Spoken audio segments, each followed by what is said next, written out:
mga kaibigan. Ito po ay dadalhin natin sa JA, Japan Agriculture.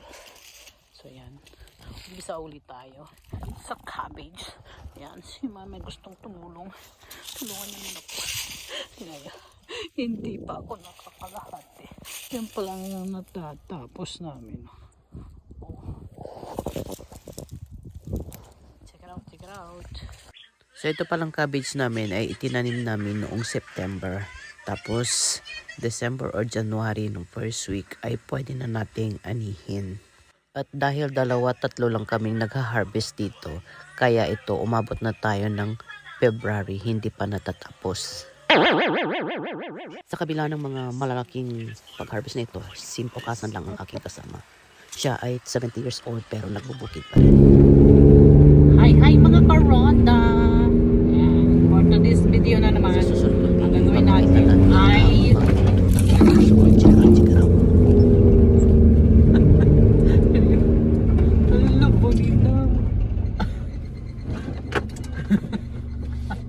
for today's video.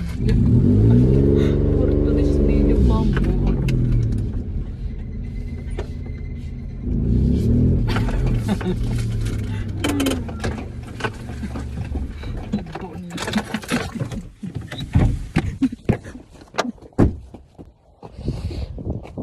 Tadaan! What happened to you? Kurang gurto. Tanda ko rin. Dami.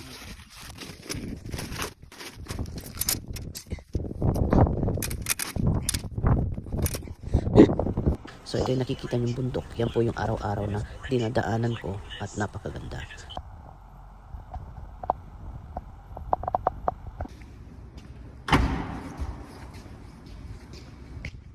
So ito ang munting office ng JA. Sabihin natin na meron na tayong dala. Tapos ikakarga nila yan sa bodega nila doon sa may ref. Kasi ang kikilo nila. Diyan kinikilo.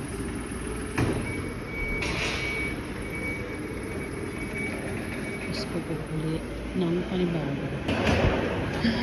Ito. Tapos ilalagay na dito.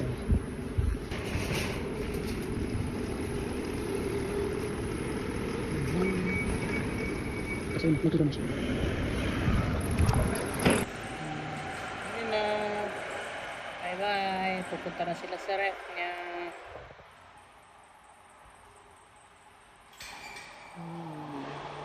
Ref talaga dito sa Japan. Ref yan guys. Napakalaki. So yan guys. Last for today. Yan. Nakaapat din kami. So last ay wala, para bukas natin. Meron tayong